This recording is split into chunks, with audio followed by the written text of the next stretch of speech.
ये जो सियासी और मौशी तबाही है, क्या 2023 में आपको लग रहा है कि आम इंतखाबात होंगे, और अगर इलेक्शन नहीं होते तो क्या फ़ायदा, क्या नुकसान आप देख रहे हैं? जिस तरह राना सना कह रहे हैं कि मईशत ख़राब होगी 6 माह में इंतखाबात ना हुए, लेकिन मौलाना कुछ और बात कर रहे हैं कि वो कह रहे हैं कि इलेक्शन से नए हंगामों को हवा देनी है या मईशत बेहतर करनी है।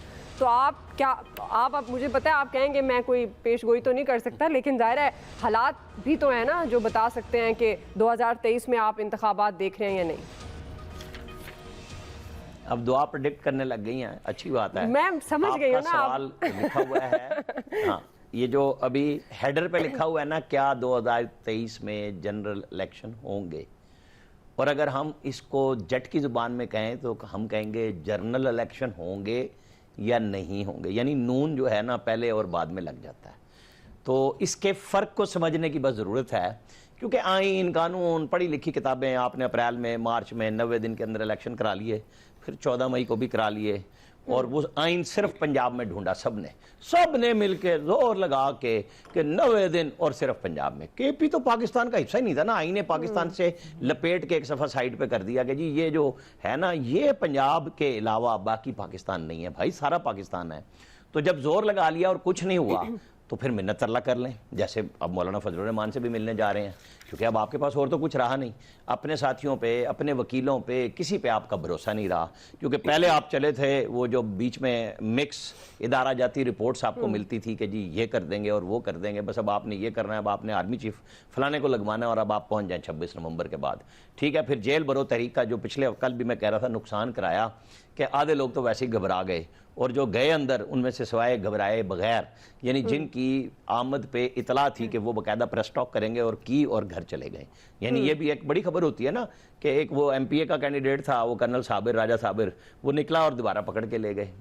अली मोहम्मद खान का मुझे नहीं पता, आज एक सोशल मीडिया पे चूंकि चल रहा था कि शायद वो जेयूआई को ज्वाइन करने जा रहे हैं, कर रहे हैं या नहीं कर रहे हैं मुझे नहीं पता, लेकिन वो आ रही होती है चीज़ें कि जी ये इधर जाएगा वो उधर जाएगा। अब क्या होगा, इलेक्शन होने हैं, ये क्लियर है, नवंबर में जाके हो सकते हैं, अक्टूबर में भी नहीं होने, क्योंकि बहरहाल 16 सितंबर की रिटायरमेंट के साथ ही वो कहेंगे कि इलेक्शन का प्रोसेस शुरू होना चाहिए, उससे पहले नहीं होना चाहिए, कि कुछ ना कुछ होना है। अच्छा, वो जो टेक्नोक्रेट की कहानी है ना, वो ऐसे ही है जैसे इस वक्त 90 दिन की निगरान हुकूमत, हम चलने नहीं देंगे, हम एक दिन नहीं उठाने देंगे, ये गैर कानूनी है। वो सारे टिक्कर देने वाले जो है ना और सोशल मीडिया पे ट्वीट करने वाले खुद छुप गए हैं। अच्छा, ये कमाल है, ये छुपे भी वो लोग हैं जो व्हाट्सएप पे अवेलेबल हैं। ये हमारा सवाल है बहुत बड़ा, यानी मुझे और आपको सबको ढूंढ लेंगे कि ये लोकेशन आई है, लेकिन ये जो व्हाट्सएप पे अपना फोन खुद उठा लेते हैं, ये नामालूम है। अब पता लगे कौन किस महफूज ठिकाने से बैठ के, यानी ये देखें जिन लोगों की छापे पड़ रहे हैं वो 2-3 लोग खुद ट्वीट कर देते हैं, मेरे घर यहां भी छापा पड़ गया, वहां भी पड़ गया, और वो फोन पे अवेलेबल है, यानी व्हाट्सएप पे अवेलेबल हैं। अच्छा, ये जो लोग बाइज्जत बरी हुए हैं और प्रेस कॉन्फ्रेंस से उन्होंने की है, प्रेशर कॉन्फ्रेंस से नहीं की, उनके साथ उन सारे मुफर्रिरों का राब्ता है, वो आपस में सारे बातचीत कर रहे हैं, व्हाट्सएप ग्रुप बने हुए हैं इनके। जैसे पहले इमरान खान का ग्रुप था, उसमें इमरान खान बेशक उनके फोन नहीं उठाते या वो अलग हो गए, मतलब ये कहानी है, जब ये सुलझ जाएगी इलेक्शन हो जाएगा। सही है जी। ब्रिगेड साहब, आप कुछ कह भी रहे हैं और सवाल भी आप ही से, तो ये कहानियां कब तक फिर सुलझेंगी, और आपको लग रहा है कि 2023 में आम इंतखाबात होंगे?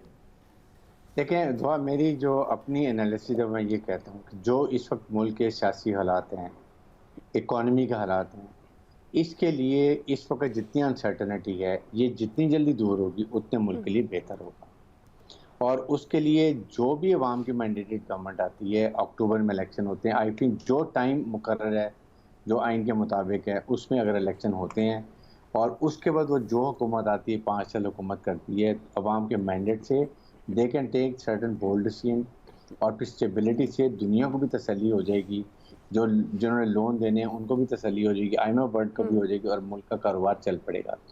The more you delay, the more you create uncertainty and the more it is harmful to the country.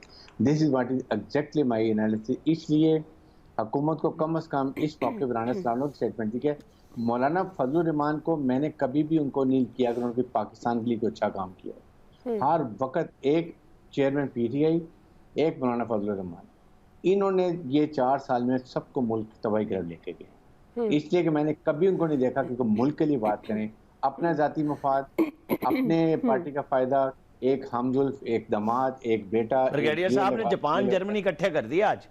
तो इसलिए मैं ये बता रहा हूँ कि इसलिए जितना हम खत्म कर दें इलेक्शन का, ठीक। आई थिंक उतना मुल्क के लिए बेहतर है। लेकिन भैया साहब, अब ये जैसे हमारी इस वक्त सिचुएशन है पॉलिटिकली, और आपने जिसका जिक्र भी किया, सियासी तौर पर ये सियासतदान एक साथ बैठना नहीं चाहते, बातचीत नहीं करना चाहते, तो बाद में फिर इस चीज़ की गारंटी कौन देगा कि इंतखाबात हो भी जाते हैं मुकर्ररा तारीख पर, तो उसके रिजल्ट किस तरह मानेंगे, क्या होगा फिर? एक वो भी तो एक नया पंडोरा बॉक्स खुल जाता है हमारे यहाँ। जो हारता है वो कहता है धांधली हुई है। नून लीग के लिए मुश्किल होगा वैसे रिजल्ट। इसके लिए एक सिंपल सी बात है, आप देखें एक पार्टी तो कम, एक तो तितर बितर हो गई है, ठीक है, कम से कम बाकी बैठ के ये तो डिसाइड कर सकते हैं कि अपने फलान डेट को, और ये हमारी इलेक्शन मोडेलिटीज हैं कि फेयर ट्रांसपेरेंट ये होना चाहिए, ऐसे होना चाहिए, बिल्कुल, and we will all accept जो रिजल्ट होंगे। आई थिंक ये तो हम रिजल्ट कर सकते हैं, इतना तो कर लें हमारे सियासतदान। सही जी, इतना करते हुए नजर आ रहे हैं आया सब। देखिए पहली बात तो ये कि मुझे आम इंतखाबात नजर नहीं आ रहे, मुझे खास इंतखाबात नजर आ रहे हैं। ठीक। और आइन जब तोड़ दिया है, आइन कहाँ रह गया इस मुल्क में? छोड़ दें, मतलब वो पंजाब के लिए जोर था या जिसके लिए भी जोर था। और दूसरा ये इल्ज़ाम है ब्रिगेडियर साहब पे कि इन्होंने जर्मनी या जापान को पहली बार इकट्ठा किया है। ये वर्ल्ड वॉर 2 में भी इकट्ठे थे राणा साहब, इसलिए ब्रिगेडियर साहब का कसूर नहीं है, इकट्ठे ही हैं। नहीं, ये हमारे 4 साल में पहली दफा दोनों को एक लकब से हो जाते हैं ना, जर्मनी और जापान वो इकट्ठा है। वर्ल्ड वॉर 2 याद आ गई होगी ना कि जब जापान और जर्मनी इकट्ठे थे तो फिर इकट्ठा कर दिया उन्होंने। देखिए बात सिंपल है, ये फजलुर रहमान साहब तो मैं पहले दिन से कह रहा हूँ, उनको तो सूट ही नहीं करते ना इलेक्शंस। उनको तो ये चलता है, सिस्टम सूट करता है कि बस इसी तरह चलता रहे, रौनक बनी रहे, बस कोई इशू नहीं है। उनके वो जो गवर्नर है समधी, अल्हम्दुलिल्लाह केपी के गवर्नर जो हैं, वो भी आज कह रहे थे कि यार हमें मुश्किलात का सामना करना पड़ेगा। वो गालिबन हम से मुराद उनकी आप और मैं है, वो नहीं है, क्योंकि इनको तो मुश्किलात कोई होती नहीं है। इलेक्शन आप कराएंगे, बिल्कुल पूरी कोशिश है इलेक्शन टाइम पे हो जाएं, और जाहिर है जब इलेक्शन टाइम पे हो जाएंगे तो फिर चीज़ें, नई हुकूमत आ जाएगी। वो को माने ना माने, मेरा नहीं ख्याल कि आपको फ़र्क पड़ेगा इससे ख़ास कि कोई नहीं मान रहा।